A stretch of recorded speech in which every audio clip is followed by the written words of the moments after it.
Podcast for life.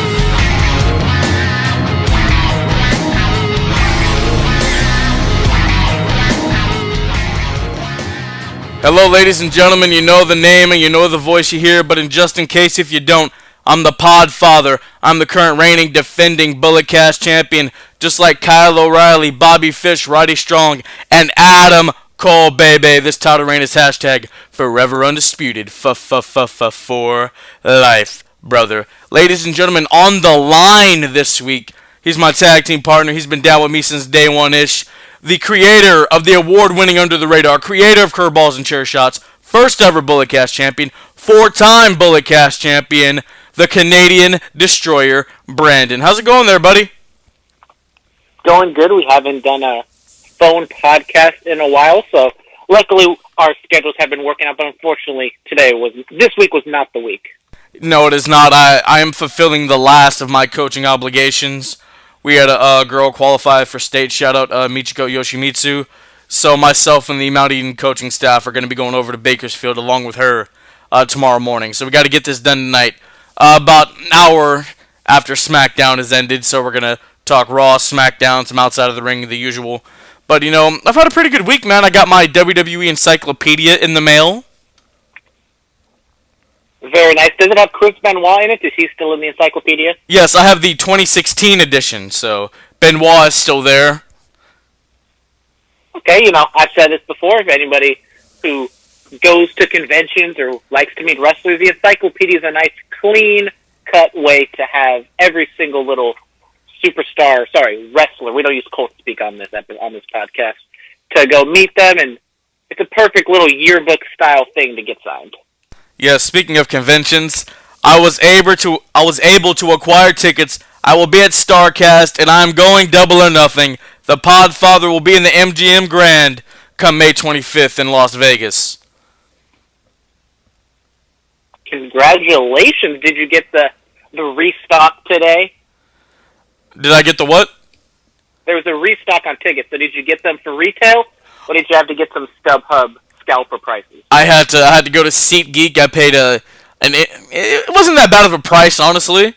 But then I went to StarCast and I acquired some tickets, so I'll be able to for the convention. Obviously, I'll be able to see Talk Is Jericho live and get the Undertaker experience. So I guess I'm going to be meeting the Dead Man. Yeah, and I just got my official hard in-hand tickets today. I was very excited that I got those. When it comes to big events like WrestleMania, Survivor Series, stuff like that, I always like to have the physical ticket in hand. Sometimes having it on the phone is more convenient, but for big moments like this, I definitely want to save and have a physical ticket that I can have. Oh, yes, absolutely. I got to print mine out or something. But I'm excited, man, so that's one of the reasons why I got the encyclopedia. So the Undertaker can sign it. I believe Sting is going to be there also, and Kevin Nash, so to get those guys to sign it's going to be pretty cool. But let's talk about some pro wrestling here, buddy. Let's get it. All right, Performance Enhancing Audio, episode 108. Outside of the ring, D-Generation X are the first inductees announced for the WWE Hall of Fame class of 2019. You're going to have X-Pac, Billy Gunn, Road Dogg, Hunter. They're all going to be first-time Hall of Famers, along with Chyna. She's finally going in. And then Shawn Michaels will be a two-time Hall of Famer. What are your thoughts on DX being the first inductees? Well, on one of my Under the Radar episodes a few weeks ago, there was some report out there that the Hart Foundation was going to be inducted into the Hall of Fame. This doesn't mean they won't. Pretty sure they won't after this announcement, because you can't really have two factions going there. But me being the cynical person that I am, I find funny that Triple H is going to go in at least twice, maybe three times, because, you know, he's got to go in there as a singles, and you never know, he might go in there as Evolution as well, because Triple H has to be a three-time Hall of Famer or whatever, because he's the greatest of all time. He is. But, I mean, everybody individually as a tag team, I think they all deserve it. I think it kind of makes sense to have them all together. I mean, if this was going to be DX and then maybe two or three at the most other inductees, I'm perfectly fine with that, because everybody in their right in DX individually, you know, the Road Dogg and Billy Gunn, deserve to be in there as tag team. China obviously as a singles, X-Pac obviously as a singles, and then Shawn and Triple H were going to go in regardless as a singles. But I think having them kind of collectively going together, hopefully they all individually kind of get their own little moment. But it's going to be interesting to see how they kind of, stagger out the speeches, if it's going to be like all as a group or one by one. Yeah, I think it's going to kind of be like what the Horsemen was in 2012 when they went in. They're all going to be up there together, and then they're going to say their little pieces. But, I wish they had done this sooner. I wish China was here to accept this because, that video surfaced months before. It was recorded months before she passed, of her wanting to be in the Hall of Fame and wanting to make amends with the WWE. Hunter was just interviewed about the induction at DX, and he said, she deserves to be in there with us, but she deserves more so to be in there individually for what she did for women's wrestling, and I absolutely believe that. Chyna's mother has spoken about it. She's ecstatic. She said she and her husband have been invited to the ceremony, and they're going to go and honor her daughter's memory. So looks like this Hall of Fame is going to be a good one starting off so far. I can't wait to see who else is going to be announced as an inductee. Just two or three more, that's fine. Cut it off there. We don't need 9 inductees all in one night. I don't need 4 Hillbilly Jim timed speeches or something like that, Yeah, I mean, as I kind of said, just everybody in DX deserves, maybe not Triple H and Shawn because they're going to have their own time, but definitely, the New Age Outlaws and X-Pac and China, however they're going to do that, definitely deserve their own little moment in the spotlight. So, let them, allot an hour to those guys and then have whoever the undercard is going to be, probably one living female wrestler and then maybe somebody else or a tag team. But, I think it's a good pick for them to be inducted just because they are kind of running low on big-time headliners. Yeah. The Hart Foundation, the faction, do I think that will go in? No, I think the tag team of just Brett and the Anvil, I think they'll go in. If not this year, then probably next, I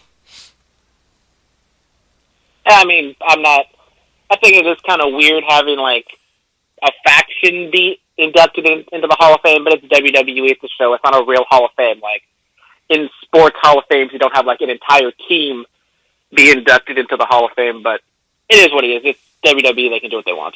But pro wrestling Hall of Fames are way different than other sports Hall of Fames, I'm not saying, the 96 Bulls are going into, the NBA Hall of Fame anytime soon or anything like that, but, WWE Pro Wrestling, certain groups, the NWO, they're going to go in as not all 80 members, but, Hogan, Nash, and Hall, they're going to go in together, and, X-Pac's going to sneak in there, and he's going to be a 7-time Hall of Famer, just being the little guy in all these different factions he's been in. Oh yeah, he's going to go in as DX, NWO, the 1-2-3 Kid, the Lightning Kid, Six-Pac. He's going to go in as all these guys. Shout out X-Pac, gave us a drop for the pod. Shout out X-Pac. All right, so we have to address these rumors of Carmella and Corey Graves' reported affair. What do you make of this? Have you been paying attention to this? I have been paying attention to this, and it seems as though, it is kind of weird to talk about people's personal lives like this, so I don't want to get too in-depth, but it seems though that the Corey Graves and his wife apparently have been filing or in the works for a divorce for a while now, and he hasn't been living with her for a couple months, and I think that's maybe, I don't know all the details or anything, but it seems as though, the initial outpouring of everything when she put everything on Saturday was kind of they're all putting the heat on Corey and Carmella, but now it seems though maybe, Corey and her split ways, and then he went with Carmella, and maybe that's why she's angrier. I don't know. I don't want to speculate, but I just feel for those kids in that situation. Being a child of divorce, I understand what they're going through. Maybe obviously not to that degree because my parents weren't famous, or especially their dad, but I just feel for the kids right now. Yeah. When Big Cass had that storyline on Raw when he was telling Graves to stay out of his business, do you think this is what he meant? I don't think so. There's also a video of R-Truth and Carmella going into some room, and it was Corey Graves' bedroom, and that one made me chuckle a little bit, but it's just people be reading into too much, and I think just stay out of people's personal lives. If they want to make it public, you can talk about it, but, I mean, Corey and Carmella are kind of ignoring it, and I think that's the right thing to do. Yes.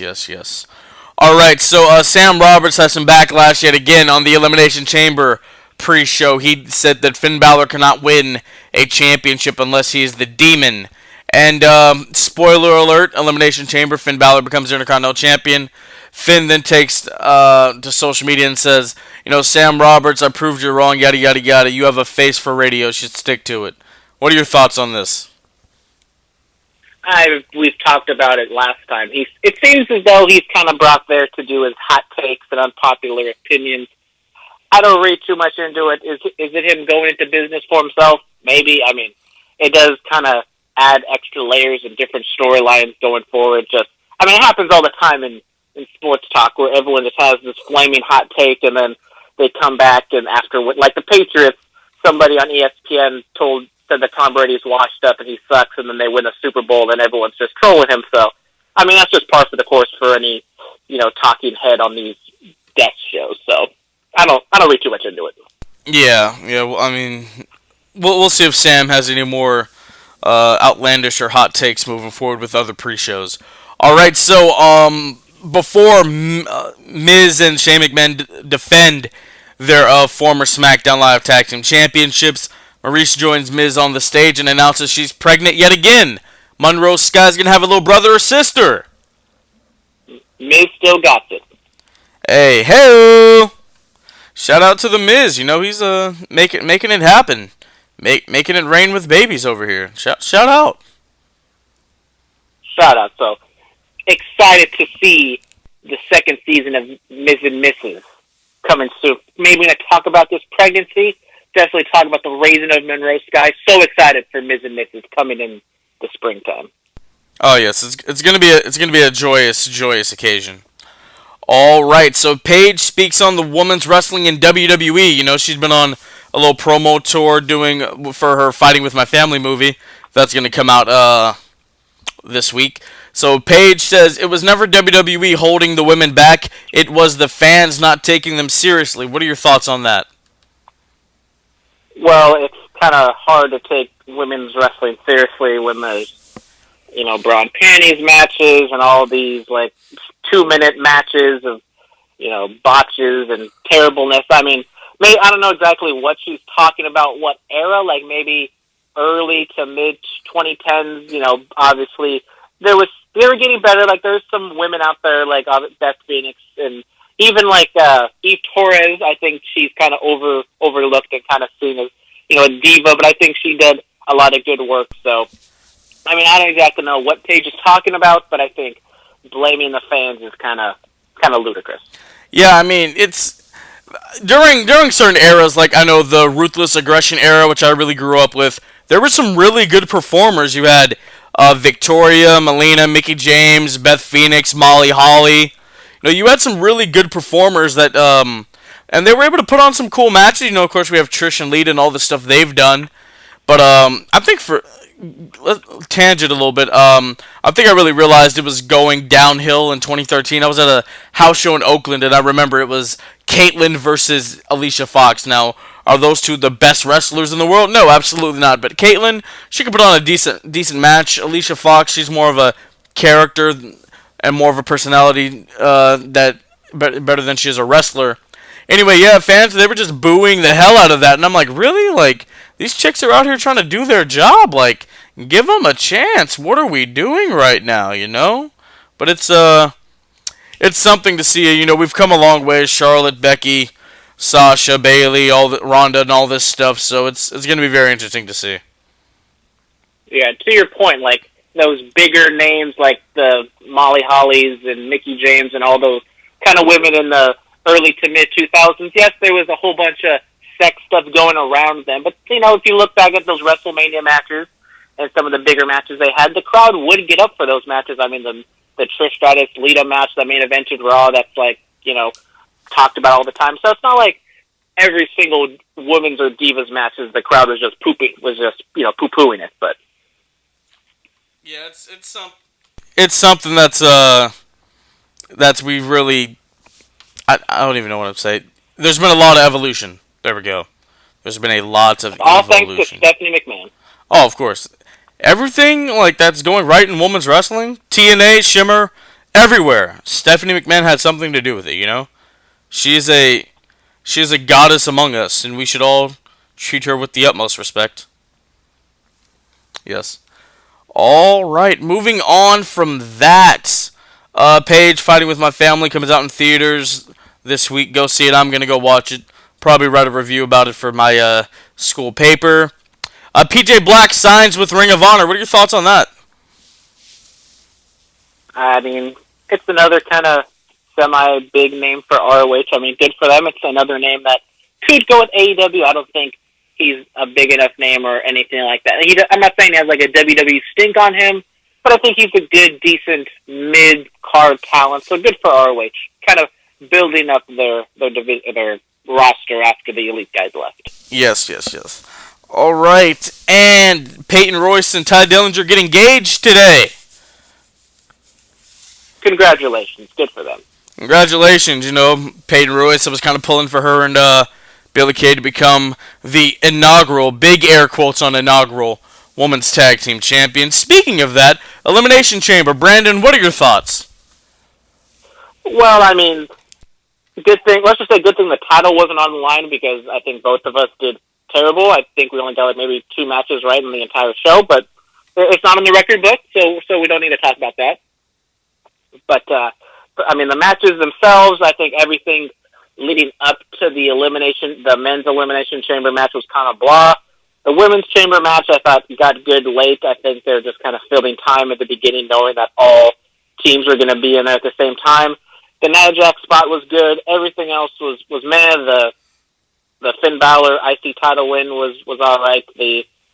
Just complete disregard for Ruby Riott getting squashed in 2 minutes. And then this leads into Monday Night Raw, which we'll talk about, which I have an issue with. The Becky Lynch angle was fine, but I think definitely the big takeaway was the Kofi Kingston performance. And, I mean, those last 10 minutes when I was watching, I was like, okay, I hope they go like 10 minutes and they just have like an epic ending. And they did. Maybe not epic, but really, really, really good. Yeah, Vince had me yet again. He had me. I was at work. I was watching. I believe for a split second after Kofi kicked out of that running thing, like, oh my God, they're gonna put the WWE Championship on Kofi Kingston.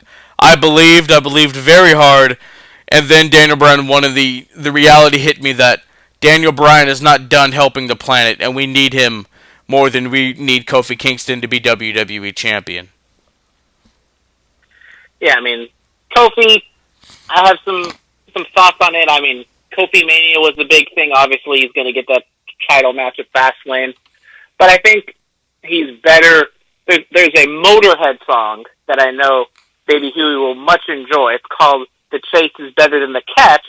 And I think the chasing of Kofi Kingston becoming the champion is a better story than Kofi Kingston actually winning the championship. Because let's be honest, once Kofi becomes champion, I mean, I like him. I just don't think he is a good enough overall act to sustain and, just take the WWE Championship to that next level. So I think he's good as a contender, but I don't see it as him actually winning the championship. I mean, I want to see Kofi win the title for some. I mean, we can talk about that more once we get to Smackdown. Talk about that a little bit more. But what were your thoughts on the women's tag team title chamber match? I mean, I kind of already talked about it. It was all right. The first half, it was just they're filling time for all the women to be in there at the same time, and I thought the ending was really good. I think it was kind of a foregone conclusion once the Tamina and Nia Jax was out that Sasha and Bayley were going to win. So, I mean, it was maybe the second best match of the night. So maybe the 2 Elimination Chamber matches were the best, but I just think the men's chamber definitely put the show over the top from going to a bad to meh show to a good show, a passable show. Yeah, I gave the show a C+. Check out my instant analysis of Elimination Chamber in the archives. I just want to clarify this for the people. There was a women's tag team championship in WWE. Originally, it was established May 13th, 1983. First champions Velvet McIntyre and Princess Victoria.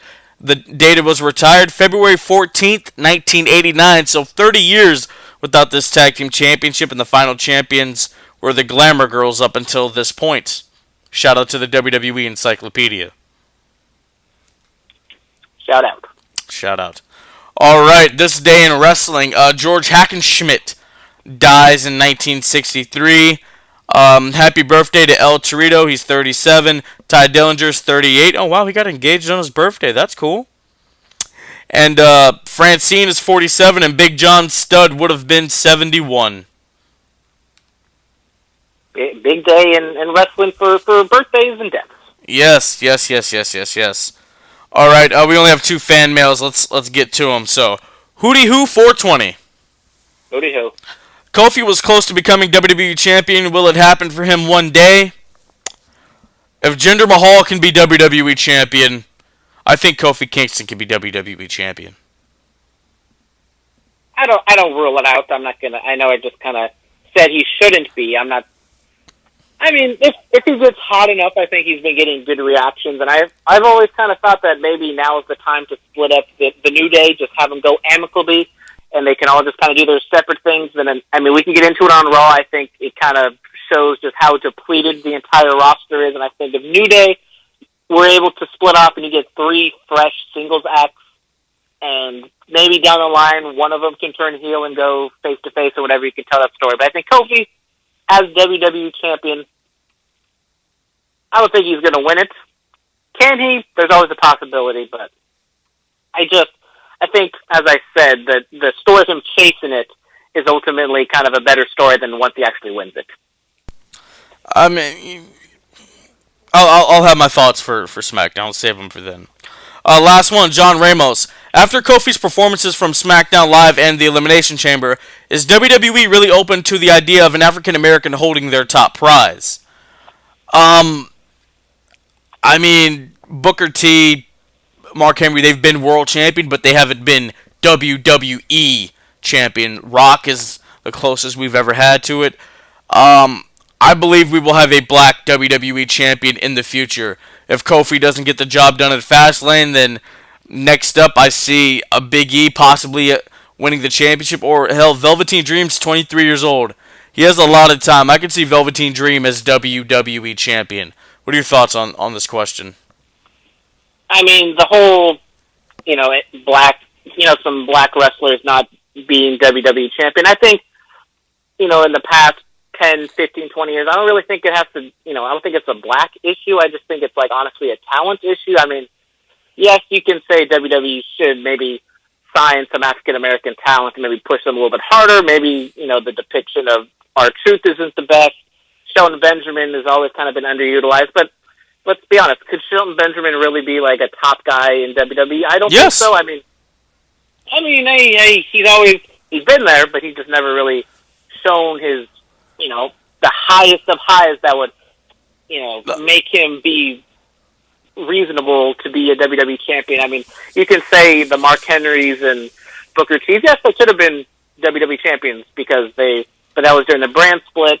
They had 2 championships, so, I mean, I'm not going to say the WWE champion. I mean, obviously, the WWE championship is a bigger deal than what the World Heavyweight Championship was, but, I mean, I don't think, this is pandering on Black History Month, putting Kofi in this spot. I think it's just Kofi happened to get over, and he's the best option to go against Daniel Bryan right now.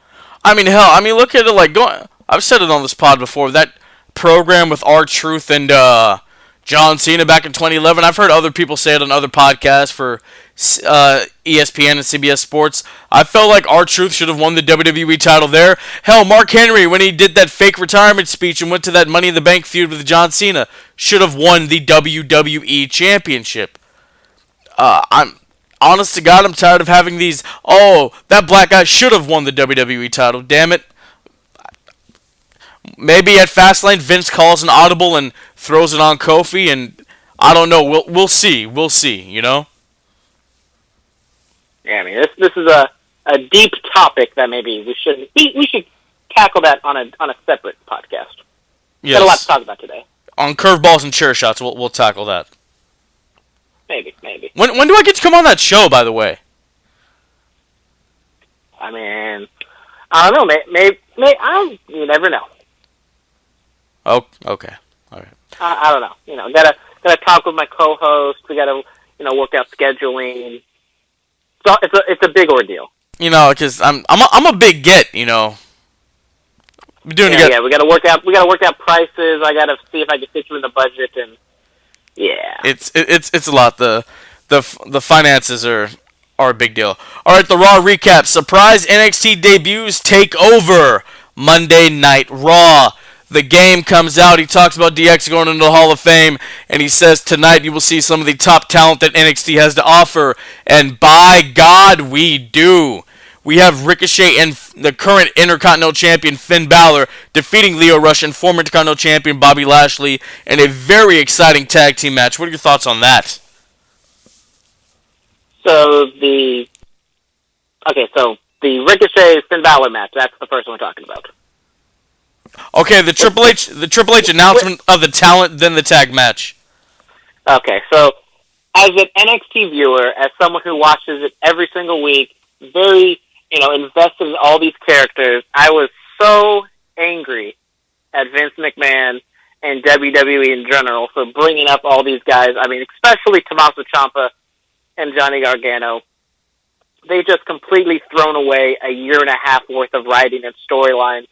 And, the crescendo and, the big moment that everybody in NXT has been wanting to see is DIY getting back together. Are they actually a team?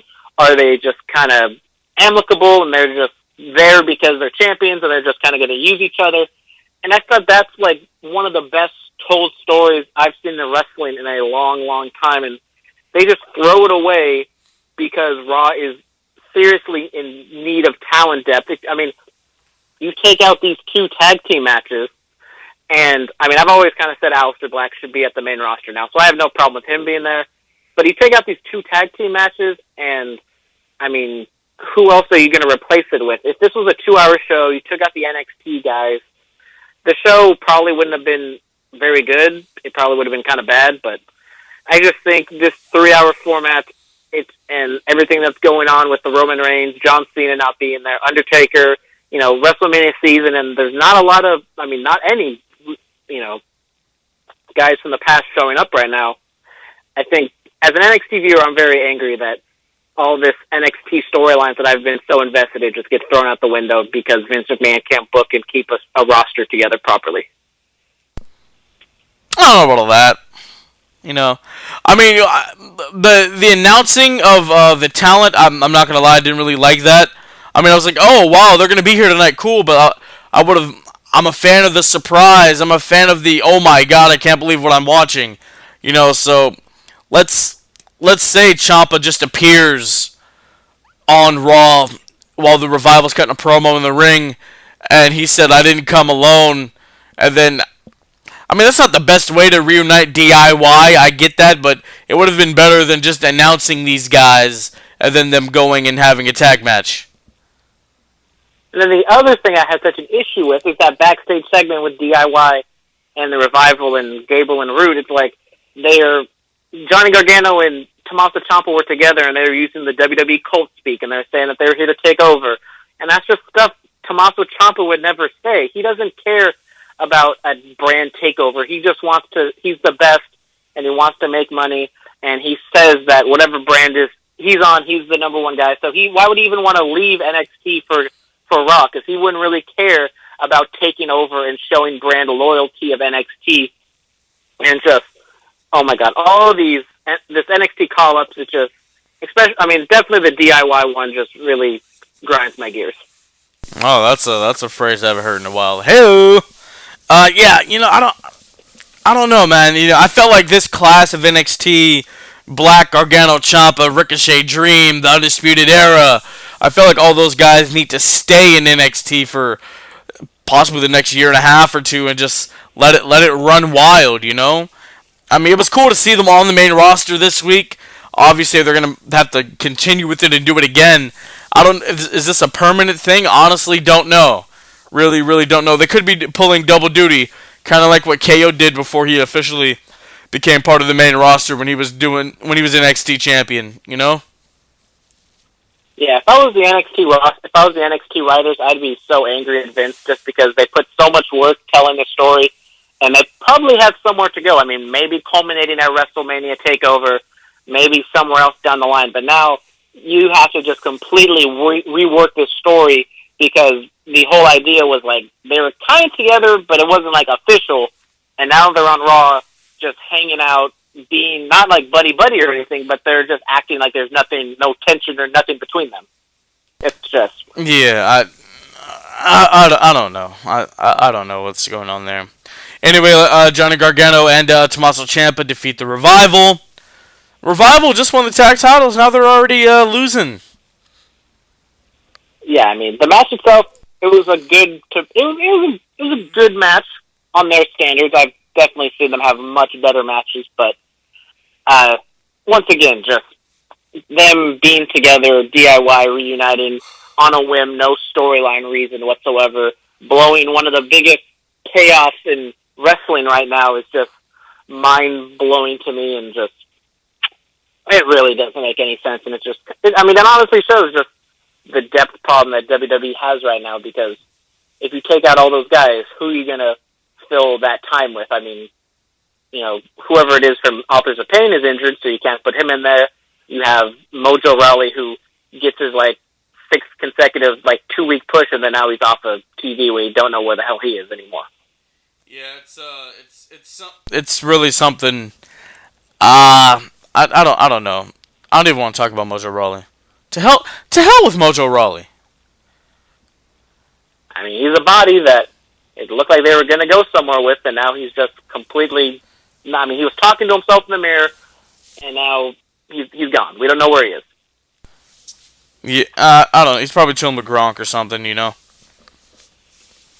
Maybe he was with Sanity, and luckily Sanity was able to get out of whatever dark, deep hole of the arenas that they've been locked in. Yes, we're going to talk about that once we talk about Smackdown. Alright, what else happened on Monday Night Raw? Aleister Black defeats Elias. I'm cool with Aleister Black being on the main roster. You know, I think he's done his due diligence in NXT.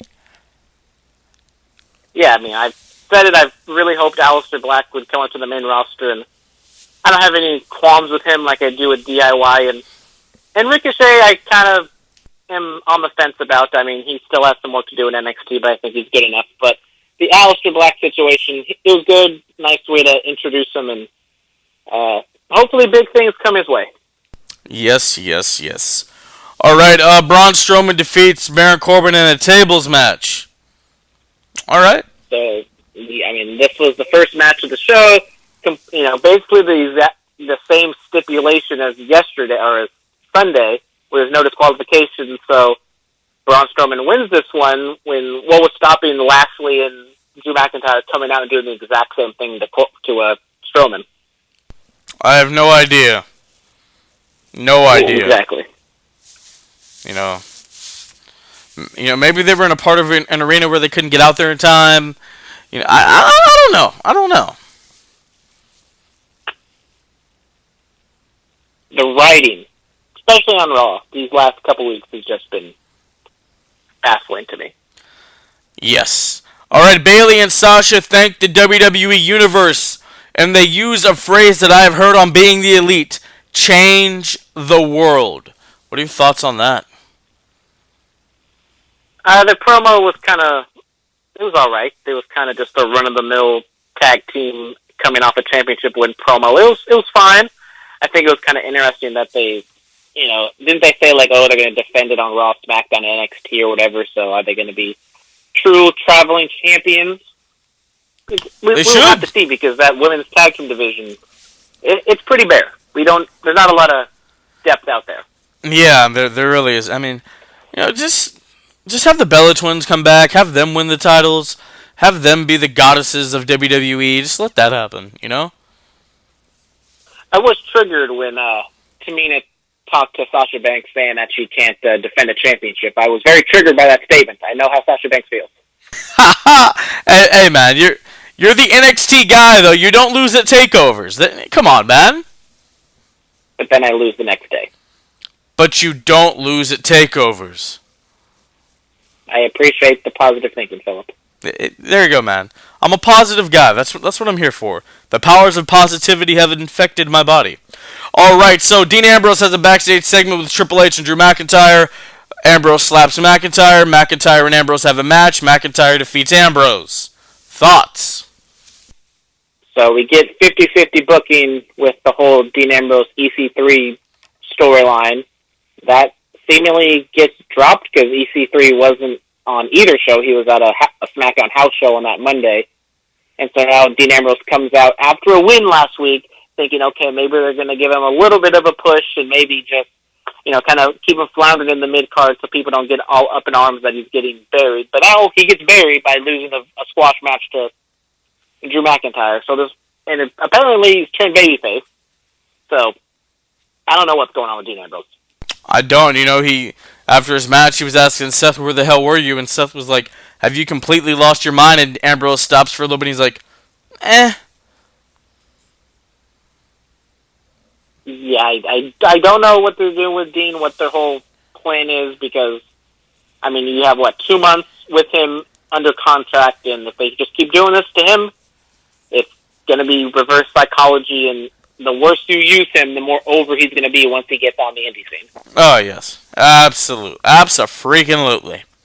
All right, Paul Heyman looks back on Brock Lesnar's fighting history, talks about how he defeated The Rock to become WWE Champion, talks about his UFC career, Universal Championship, all this other stuff. Thoughts on that? The promo from Heyman was fine. The documentary that he did on Brock Lesnar was not exactly historically accurate, but it's Paul Heyman. And then I did have a chuckle when Seth Rollins cut his promo afterwards saying that you can't call Paul Heyman a liar, which I think everybody in the wrestling industry almost, bent over laughing because that's kind of Paul Heyman's MO. Yep. All right, and Ronda Rousey retains in the main event rematch.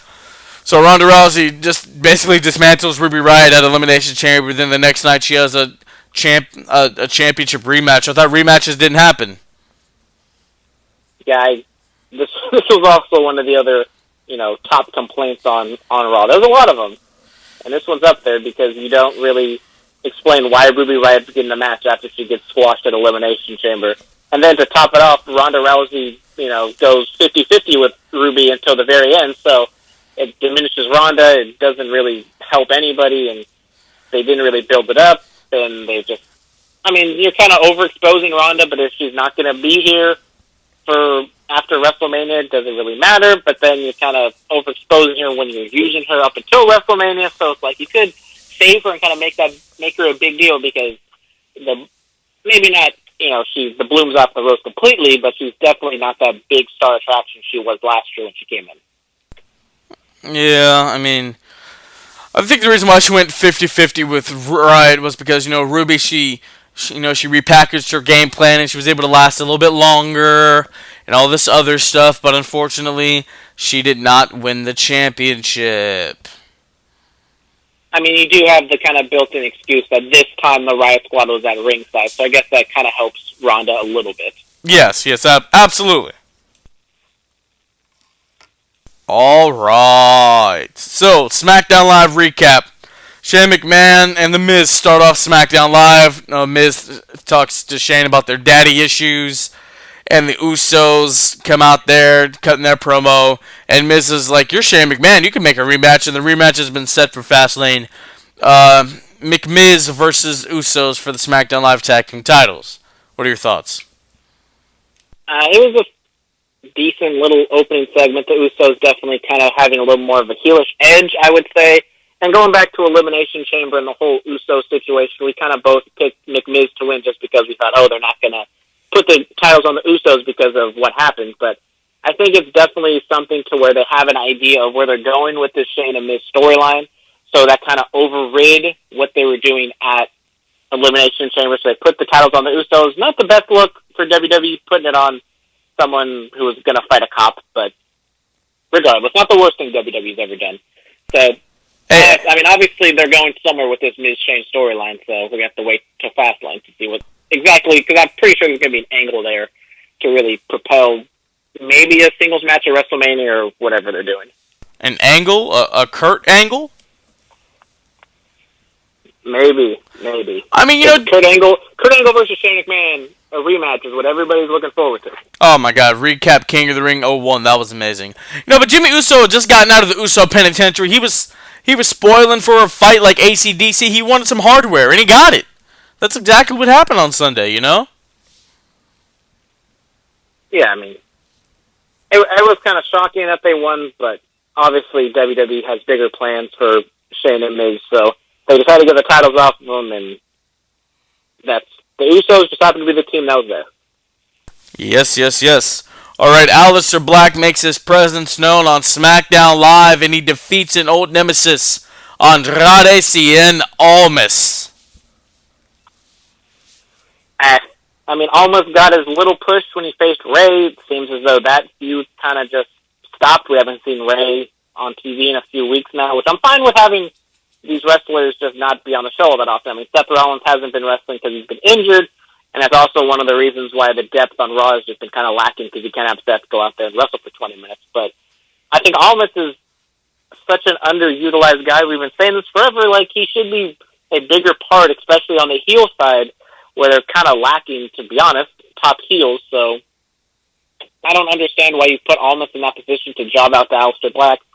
You can get somebody out. I mean, we just talked about Shelton Benjamin. What is Shelton Benjamin doing? Get him out of catering, put him in this match, have Black do some athletic stuff with him. He can do maybe not as much as Almas, but he can hang in there with Aleister Black and do some athletic things, and it gets the same thing over.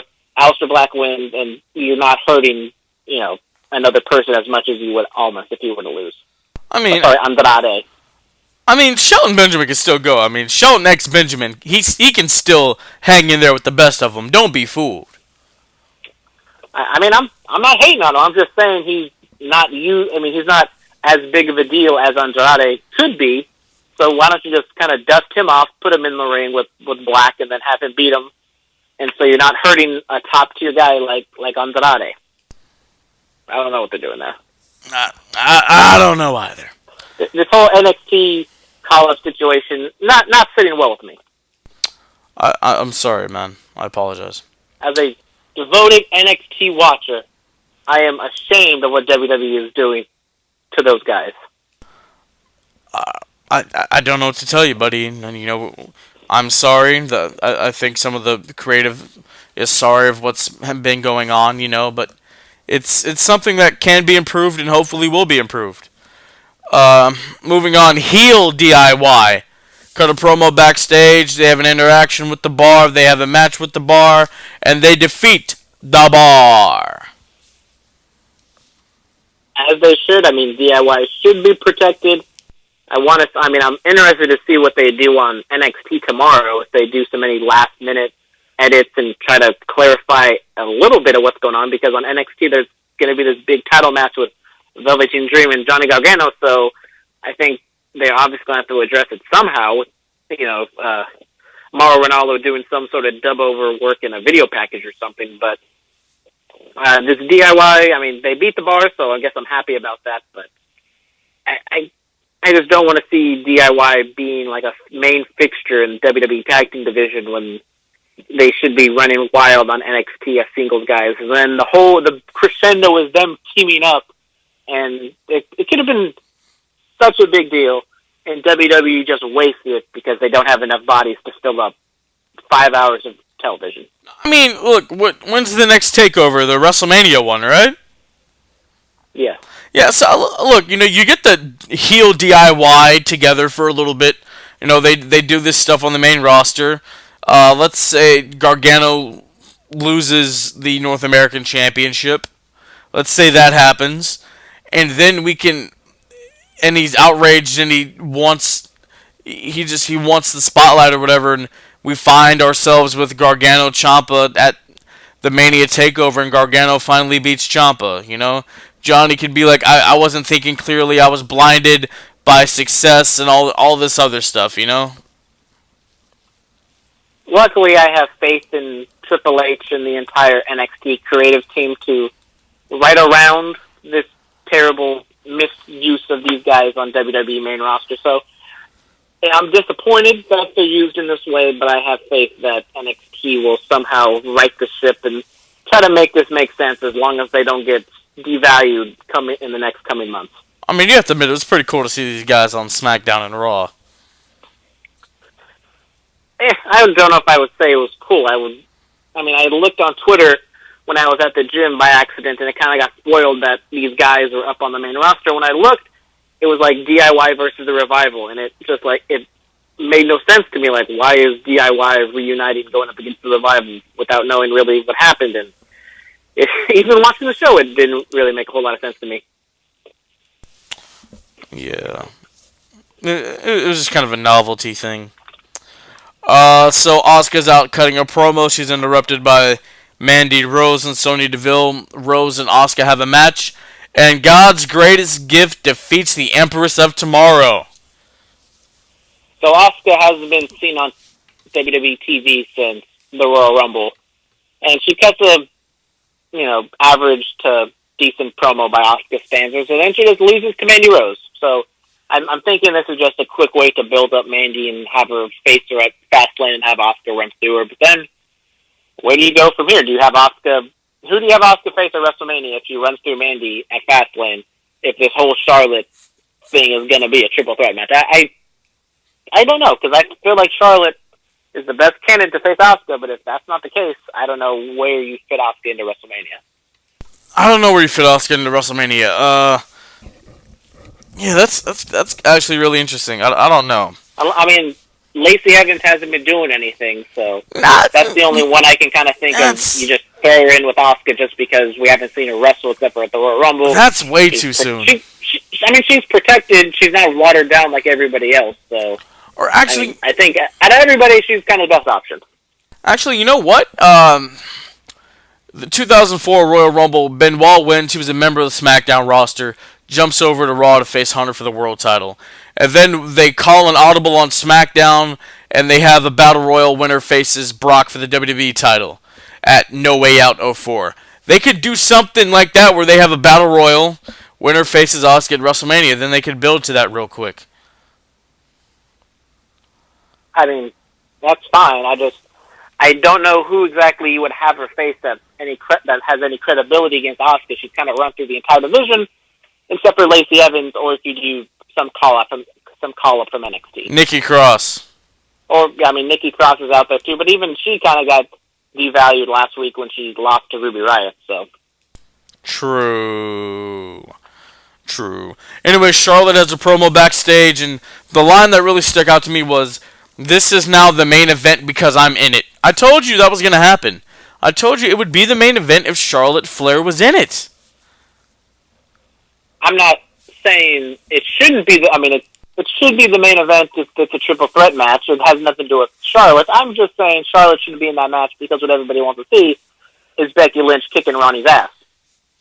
Well, you know what? Sometimes we don't get what we want in life, Brandon. Sometimes we don't. I know, that's just how life works. Yes, life is a mean, dirty bastard. But you think in a fictional world like WWE that more often than not you would get what you want. I don't know. I've wanted a lot of stuff to happen in WWE. I still haven't gotten what I've wanted. Yeah. Sorry to hear that. Yeah. All right. Thoughts on the promo? It was a good, solid heel promo from Charlotte. I think she's been doing a lot of good work ever since she's kind of definitely been cast as a heel. So just more good work from her. And we have another NXT call up. I don't even know what her name is. The blonde who does a backstage interview, and so good for her. Maybe we'll see her on SmackDown more often. I don't know. Yes, good for her.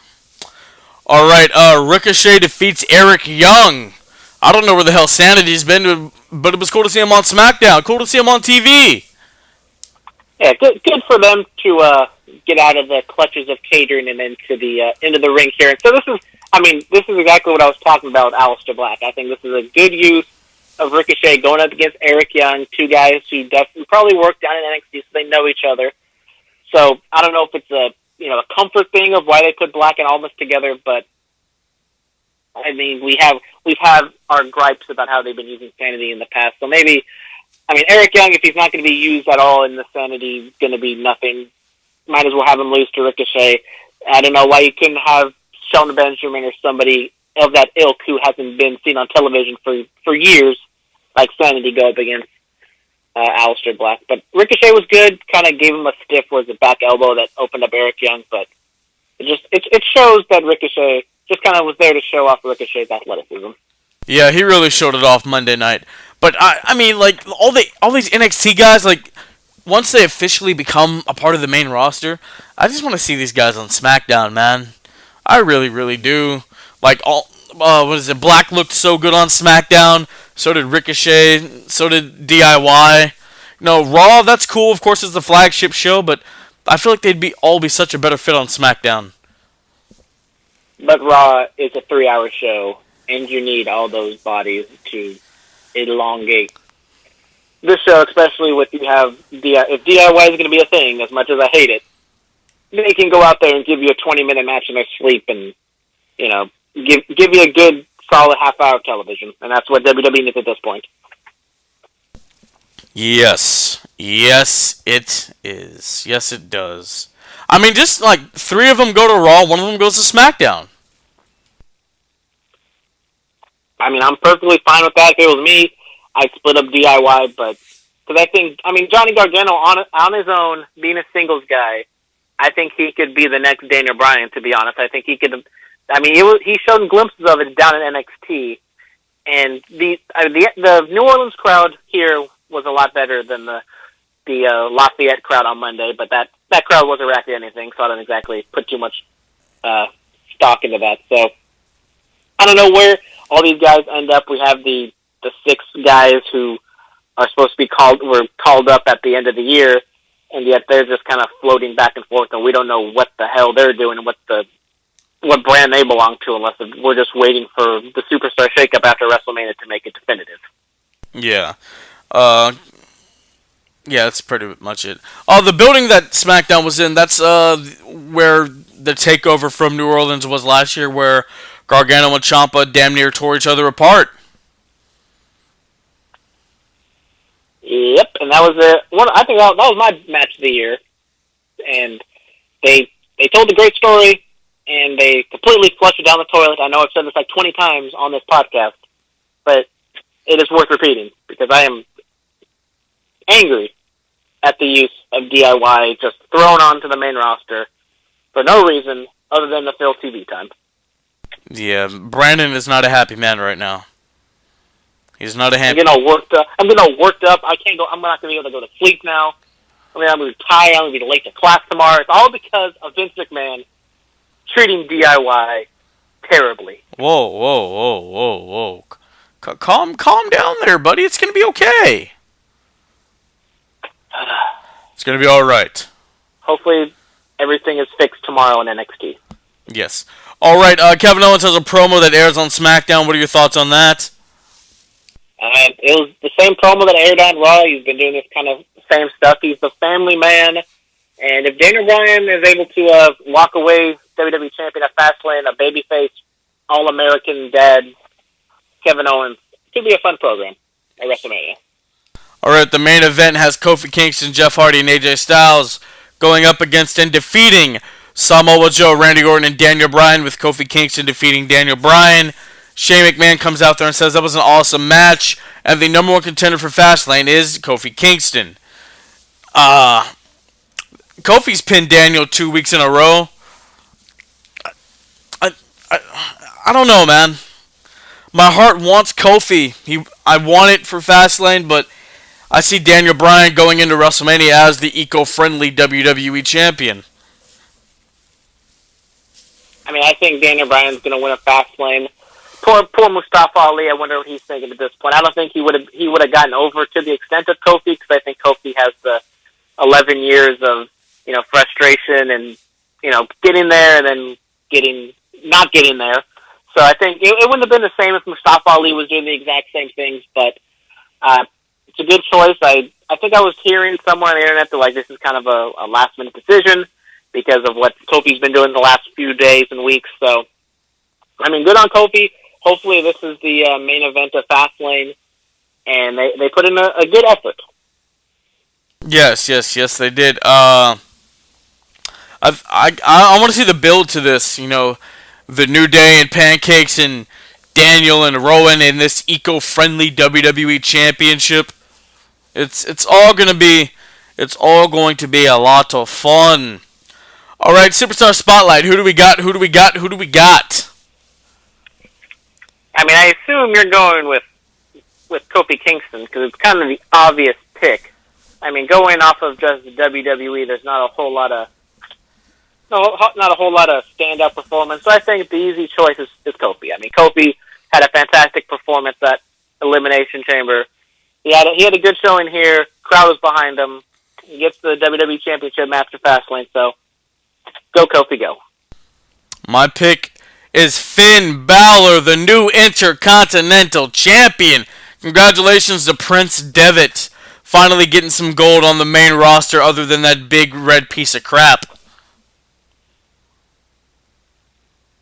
You know, I don't like Finn Balor holding a championship, only because it hides his abs. That's very true, you know. I think he could be a shoulder guy. I mean, I don't really care what he does, but as long as he just stops eating, if he never eats the carb again, he's fine. Oh, yes, absolutely. You know, let Finn carry the title however you want. Put it on your neck like Cena and Big Evil Dead Man used to. Just as long as we can see those glorious abs of yours, man. You can put in your trunk like Eminem. Oh my God, I forgot about that. That was an interesting time, wasn't it? Shout out Melina. I love Melina. Shout out Melina. Didn't you meet Melina? Yep, at WrestleCon. Did she sign your encyclopedia? No, I got I picked out of one of her scantily clad 8x10s. Oh, really? How was that? Were they tasteful? They were tasteful. Okay. And apparently I picked the most popular one. Oh. And you can understand why if you saw the photo. Oh, I mean, was she picking up what you were putting down? She was showing off her ass. I mean, but was she picking up what you were putting down? I mean, she picked up the $20 I gave her, so sure. Wow. Okay. Uh-huh. Yes, I know we're explicit, but we're not going to get that explicit. All right, ladies and gentlemen, the promo pick of the week. Brandon, take it away. So I am off my Rockin' Mankind hype. I picked something else. We have a Ron Simmons and Too Cold Scorpio promo from ECW. Not a very family-friendly or PG promo. We talked a lot of bad things about Sherry Martel. Probably something you couldn't happen today.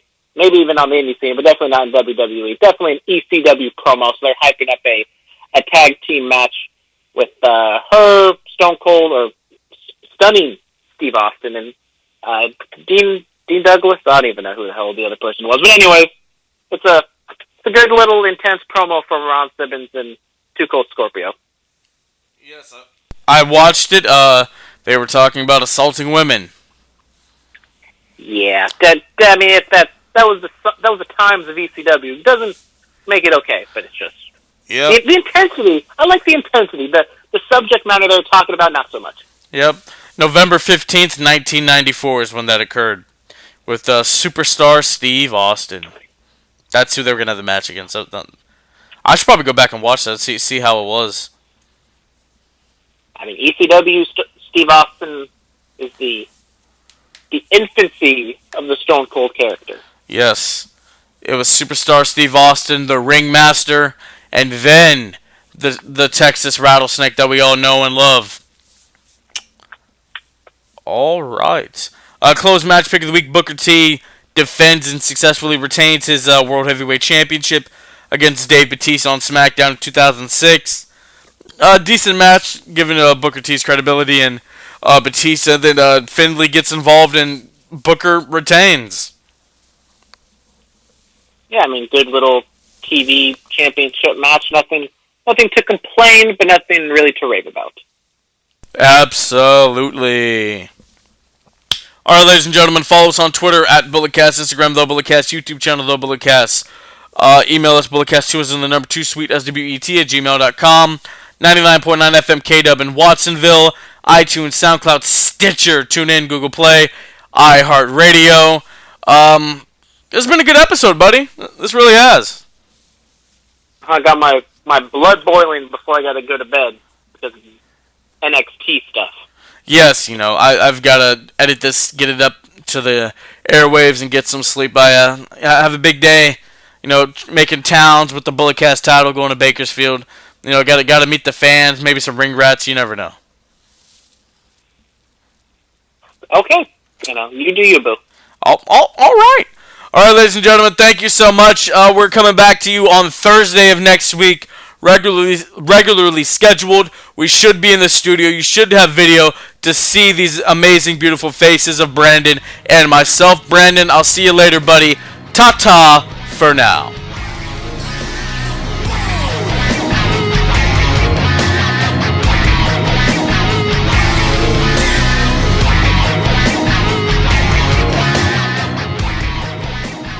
This has been the Bulletcast. Thank you for listening.